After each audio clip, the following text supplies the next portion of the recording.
नमस्कार दोस्तों, स्वागत है आपका आज के मुख्य समाचारों में। जी हां दोस्तों, आपको यहां पर देखने को मिलेंगी सुबह से लेकर शाम तक की तमाम बड़ी खबरें मुख्य समाचार ब्रेकिंग न्यूज अपडेट्स के रूप में। तो चलिए दोस्तों, जान लेते हैं आज की पहली बड़ी खबर। दिल्ली सर्विस बिल समेत 4 विधेयक कानून बने। दिल्ली में अफसरों की ट्रांसफर पोस्टिंग केंद्र को मिली। डेटा उल्लंघन पर 250 करोड़ तक का जुर्माना। जी हां दोस्तों, संसद के मानसून सत्र में पास हुए दिल्ली सर्विस बिल समेत 4 बिलों को राष्ट्रपति द्रौपदी मुर्मू ने मंजूरी दे दी। शनिवार को केंद्र सरकार ने इसका गजट नोटिफिकेशन भी जारी कर दिया, जिसके बाद चारों बिल कानून बन गए हैं।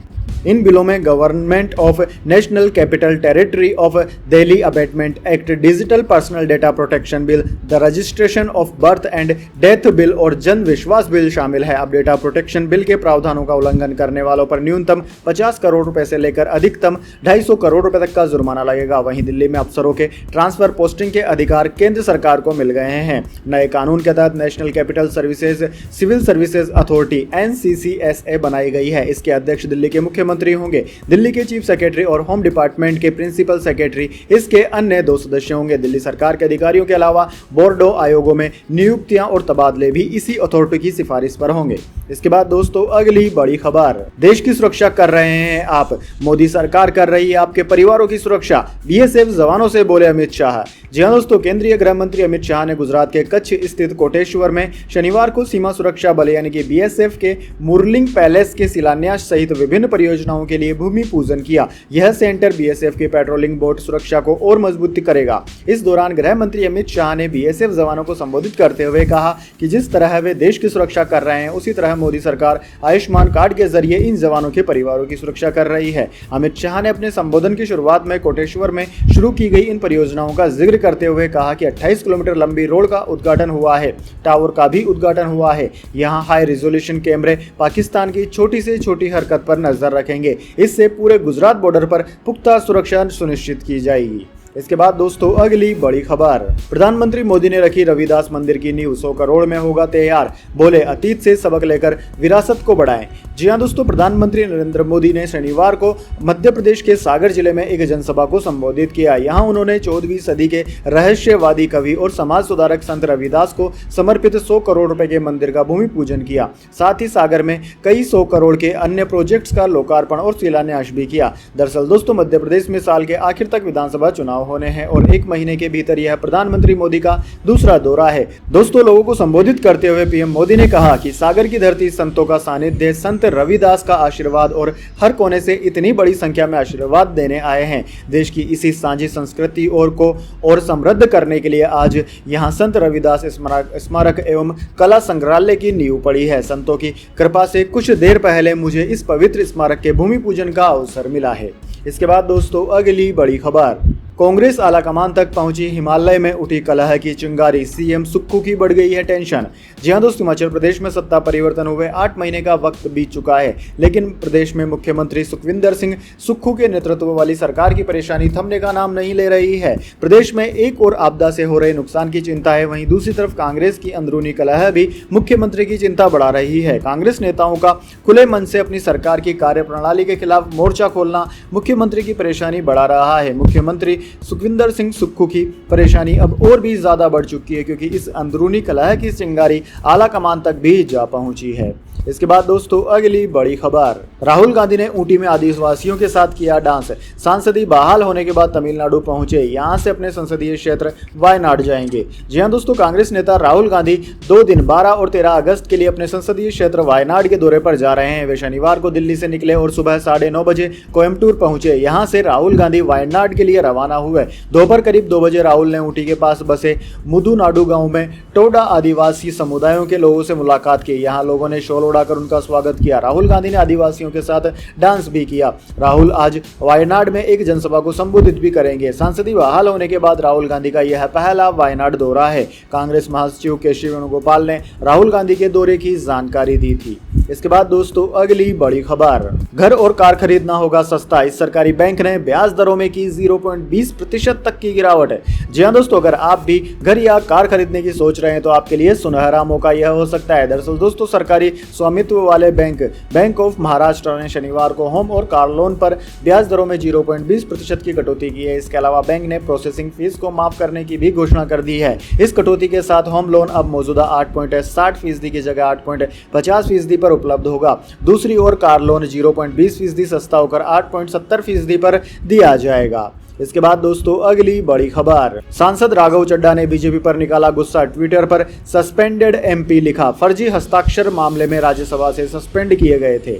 जी हां दोस्तों, पंजाब के आम आदमी पार्टी के सांसद राघव चड्ढा राज्यसभा से निलंबित होने के बाद काफी गुस्से में है। उन्होंने अपना गुस्सा अपने सोशल मीडिया अकाउंट के जरिए जारी किया है। राघव चड्ढा ने अपना ट्विटर का स्टेटस मेंबर ऑफ पार्लियामेंट से बदलकर सस्पेंडेड मेंबर ऑफ पार्लियामेंट कर दिया है। दोस्तों, फर्जी हस्ताक्षर मामले में नाम सामने आने के बाद से ही राघव चड्ढा लगातार अपना पक्ष रख रहे हैं। 2 दिन पहले ही उन्होंने इसे लेकर प्रेस कॉन्फ्रेंस की, जिसे आधार बनाकर ही उन्हें राज्यसभा से सस्पेंड कर दिया गया। बीते दिनों वीडियो रिलीज करते हुए राघव चड्ढा ने कहा कि नमस्कार, मैं सस्पेंडेड राज्यसभा सांसद राघव चड्ढा। जी हां, मुझे राज्यसभा से आज सस्पेंड कर दिया गया है। मुझे क्यों निलंबित किया गया? मेरा क्या अपराध है?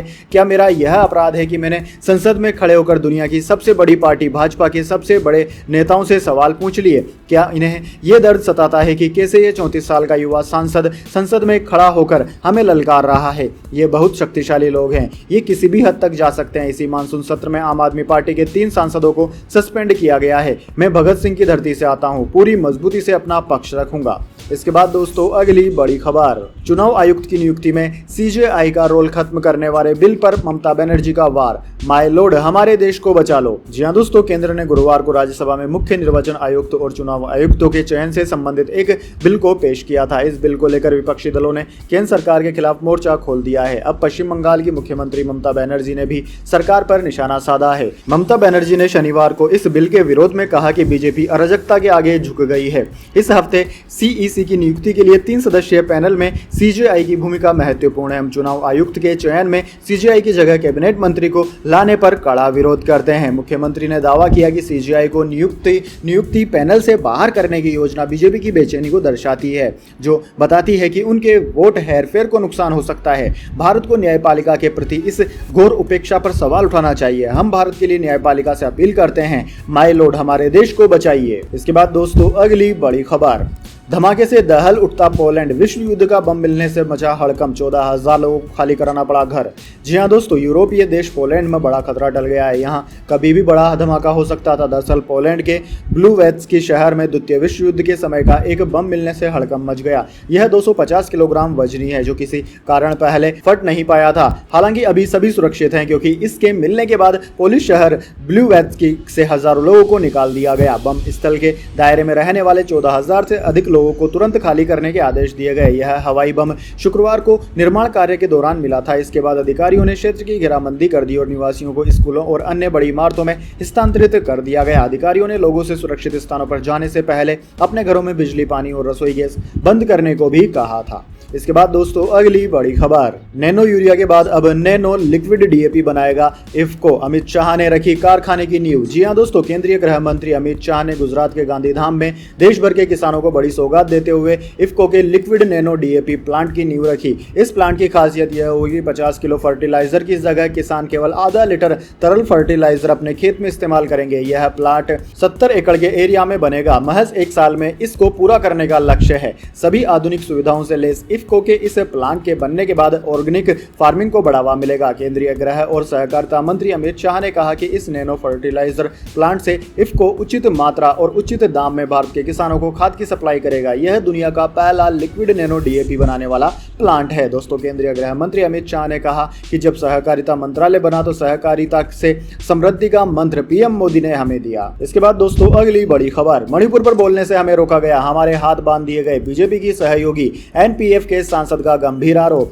जी हां दोस्तों, भारतीय जनता पार्टी के सहयोगी दल नागा पीपुल्स फ्रंट के एक सांसद ने मणिपुर मुद्दे को लेकर बड़ा बयान दिया है। एनपीएफ सांसद लोरहा पफोप ने कहा कि हमें मणिपुर मुद्दे पर संसद में बोलने से रोक दिया गया। पफोज ने कहा कि हम संसद में मणिपुर पर बोलना चाहते थे, लेकिन उच्च अधिकारियों ने हमें अनुमति नहीं दी। उन्होंने कहा कि हाँ, हम बीजेपी के सहयोगी हैं, लेकिन हमें अपने लोगों के लिए फिर भी बोलना होगा। जब उनसे पूछा गया कि उन्हें किसने रोका, तो पफोज ने कहा कि हमारे हाथ बांधे हुए हैं, हम बीजेपी के सहयोगी हैं, इसलिए कुछ आदेशों का पालन करना होगा। बीजेपी ने मणिपुर में यहां तक कि पहाड़ी इलाकों में भी बहुत काम किया है, लेकिन हाल ही में इस मुद्दे को जिस तरह से हैंडल किया गया वह गलत है। इसके बाद दोस्तों अगली बड़ी खबर, पंजाब में 76 नए मोहल्ला क्लिनिक खोलेगी सरकार। 14 अगस्त को सीएम भगवंत मान करेंगे उद्घाटन। जी हां दोस्तों, स्वतंत्रता दिवस की 76वीं सालगिरह पर पंजाब की भगवंत मान सरकार आम जनता को बड़ी सौगात देगी। 14 अगस्त को मुख्यमंत्री भगवंत मान पंजाब में 76 और मोहल्ला क्लिनिक का उद्घाटन करेंगे। फिलहाल अभी राज्य में 583 मोहल्ला क्लिनिक चल रहे हैं। ऐसे में 76 नए क्लिनिक खुलने से पंजाब में कुल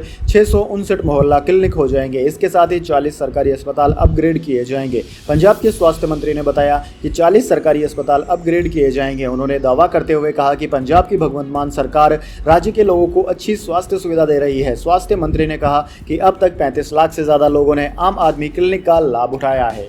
इसके बाद दोस्तों अगली बड़ी खबर, सीएम की सीट पर पहले ही कब्जा, हम उम्मीद क्यों रखें, पुणे में बोले अजीत पवार। जी हां दोस्तों, महाराष्ट्र में मुख्यमंत्री की कुर्सी को लेकर चर्चाओं के बीच डिप्टी सीएम अजीत पवार ने शनिवार को पुणे में बड़ा बयान दिया। अजीत ने कहा कि अफवाहों पर ध्यान नहीं दिया जाना चाहिए। राज्य के मुख्यमंत्री एकनाथ शिंदे हैं और वो अच्छा काम कर रहे हैं। हम दोनों अजीत पवार और देवेंद्र फडणवीस इस कुर्सी की चाह क्यों रखते हैं। वे यहाँ चांदनी चौक उल्टी लेवल ब्रिज के उद्घाटन समारोह को संबोधित कर रहे थे। दोस्तों आपकी जानकारी के लिए बता दें, एक दिन पहले ही कांग्रेस के प्रदेश अध्यक्ष नाना पटोले ने दावा किया था कि दोनों उप मुख्यमंत्री सीएम की कुर्सी पर नजर गड़ाए हुए हैं। सत्तारूढ़ गठबंधन के तीनों दल शिवसेना, बीजेपी और एनसीपी राज्य के खजाने को लूटने की होड़ में लगे हैं। पटोले का कहना था कि इस सरकार में एक मंत्री 6 जिलों का संरक्षक मंत्री है। 36 जिलों के लिए 19 अभिभावक मंत्री नियुक्त किए गए हैं। इसका मतलब है कि 17 जिलों में अभी भी पूर्णकालिक संरक्षक मंत्री नहीं है।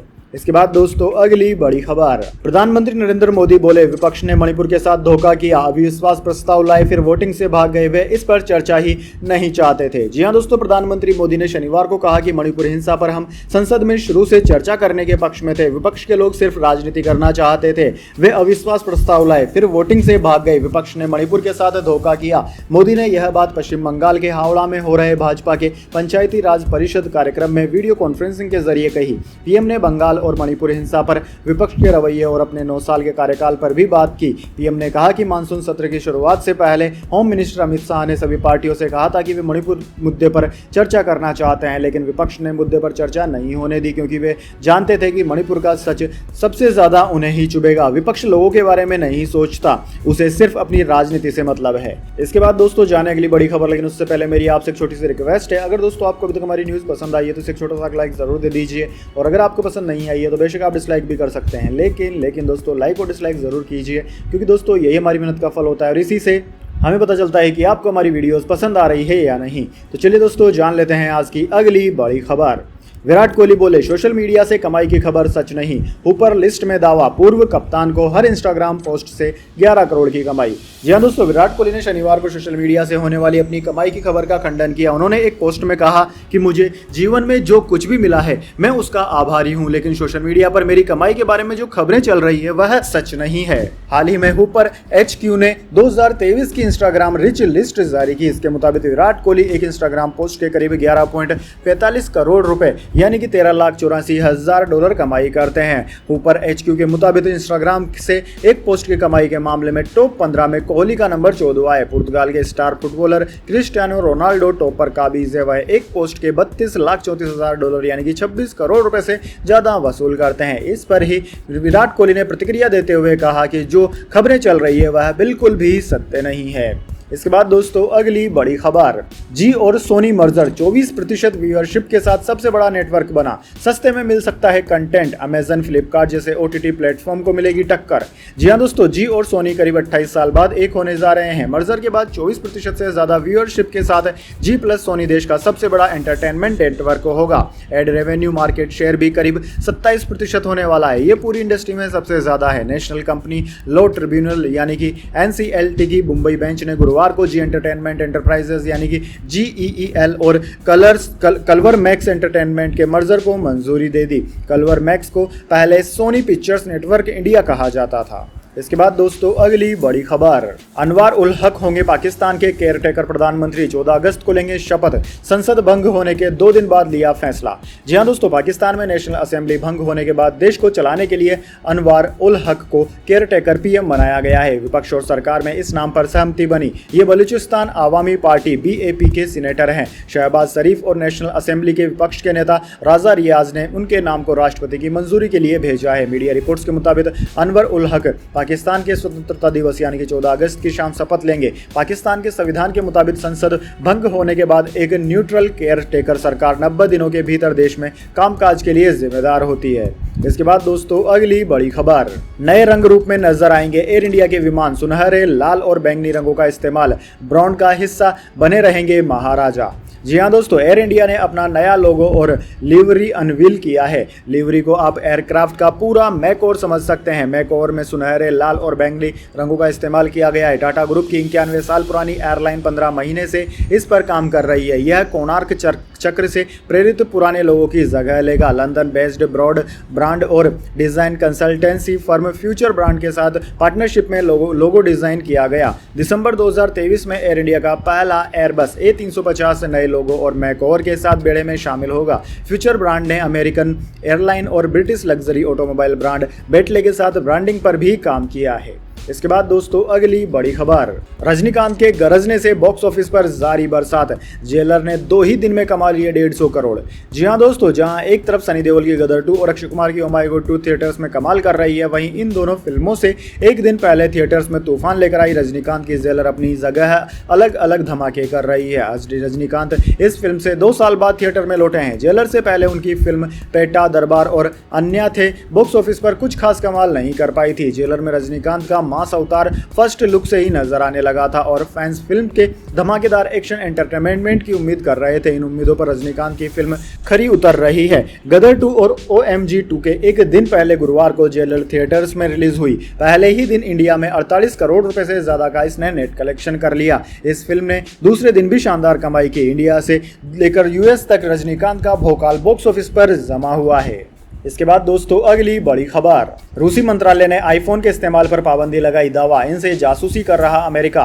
सरकारी काम में नहीं यूज होंगे एप्पल के प्रोडक्ट्स। जी हां दोस्तों, रूस की डिजिटल डेवलपमेंट मिनिस्ट्री ने सरकारी कर्मचारियों के लिए आईफोन के इस्तेमाल पर बैन लगा दिया है। शुक्रवार को मंत्री मकसूद शाउडे ने इसकी जानकारी दी। इंटरफैक्स न्यूज एजेंसी के मुताबिक एप्पल के बाकी प्रोडक्ट्स जैसे कि iBook टैबलेट के इस्तेमाल पर भी रोक लगाई गई है। इन डिवाइस से कोई भी सरकारी कामकाज नहीं किया जा सकेगा। रूस की फेडरल सिक्योरिटी सर्विस FSB के मुताबिक इन डिवाइस के जरिए अमेरिका उनकी जासूसी कर रहा है। 2 महीने पहले FSB ने दावा किया था कि अमेरिका हजारों आईफोन्स को हैक कर चुका है और इनमें अमेरिकी सर्विलांस सिस्टम मौजूद है। FSB ने कहा था कि अमेरिकी हैकर्स ने जासूसी अभियान में इजराइल, सीरिया, चीन और नाटो सदस्यों के डिप्लोमेट्स को निशाना बनाया। इसके बाद दोस्तों अगली बड़ी खबर, प्रियंका गांधी पर FIR कराने पहुंची बीजेपी। MP सरकार को 50% कमीशन वाला बताया था। CM शिवराज बोले दुष्प्रचार कर रही है कांग्रेस।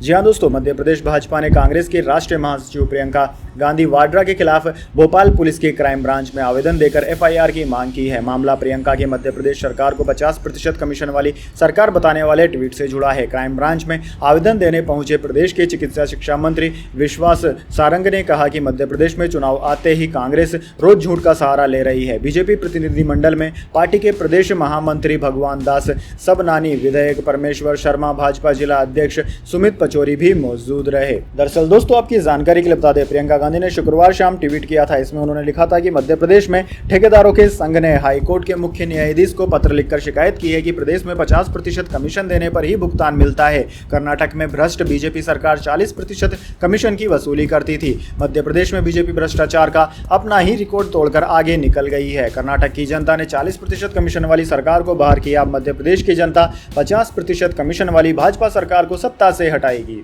इसके बाद दोस्तों अगली बड़ी खबर, रुद्रप्रयाग में लैंडस्लाइड, मलबे में दबी कारें, 5 की मौत। अगले 24 घंटे में यूपी, बिहार समेत 13 राज्यों में भारी बारिश का अलर्ट। जी हां दोस्तों, उत्तराखंड के रुद्रप्रयाग में शुक्रवार को हुए लैंडस्लाइड में 5 लोगों की मौत हो गई। यह हादसा केदारनाथ यात्रा रूट पर हुआ। पहाड़ के बड़े बड़े टुकड़े गिरने से एक गाड़ी उसमें दब गई। 12 घंटे की मशक्कत के बाद मलबे को हटाया गया। शनिवार को गाड़ी में 5 शव मिले। ये सभी गुजरात से केदारनाथ जा रहे थे। उधर दोस्तों चंडीगढ़ मनाली नेशनल हाईवे पर मंडी से 6 मील में शुक्रवार देर शाम चलती ऑल्टो कार पर पत्थर गिरने से 5 साल के मासूम की मौत हो गई। भारतीय मौसम विज्ञान विभाग ने उत्तर पूर्वी राज्यों बिहार, यूपी, उत्तराखंड, हिमाचल, पंजाब सहित 13 राज्यों में अगले 24 घंटे में भारी बारिश का अलर्ट जारी किया है। साथ ही उत्तराखंड में ऑरेंज अलर्ट जारी किया है। दोस्तों इंडियन मेट्रोलॉजी डिपार्टमेंट ने जिन राज्यों में भारी बारिश का अलर्ट जारी किया है उनमें हिमाचल प्रदेश, उत्तराखंड, पूर्वी उत्तर प्रदेश, बिहार, सिक्किम, पश्चिम बंगाल, असम, मेघालय, अरुणाचल प्रदेश, नागालैंड, मणिपुर, मिजोरम, त्रिपुरा और तमिलनाडु शामिल हैं। तो दोस्तों यह थी आज की तमाम बड़ी खबरें। इसके बाद दोस्तों बारी आती है आज के माइंड क्यूज क्वेश्चन की। जी हाँ दोस्तों, एक आसान से सवाल का जवाब देकर आप जीत सकते हैं एक अमेजिंग सरप्राइज गिफ्ट हमारे यूट्यूब चैनल की ओर से। तो दोस्तों आज का सवाल आपकी स्क्रीन पर आ चुका है। शुद्धतम सोना कितने कैरेट का होता है? जी हाँ दोस्तों, अगर आप जानते हैं शुद्धतम सोना कितने कैरेट का होता है तो जल्दी से कमेंट बॉक्स में अपना उत्तर लिख दीजिए। अगर दोस्तों आपका जवाब होता है एकदम सही और आप चले जाते हैं लकी विजेता के रूप में, तो आपको मिल सकता है एक अमेजिंग सरप्राइज गिफ्ट हमारे यूट्यूब चैनल की ओर से। तो दोस्तों जल्दी से अपना उत्तर कमेंट बॉक्स में लिख दीजिए, वीडियो को लाइक कर लीजिए और चैनल को सब्सक्राइब करके बेल आइकन भी दबा लीजिए। धन्यवाद। वंदे मातरम। जय हिंद, जय भारत।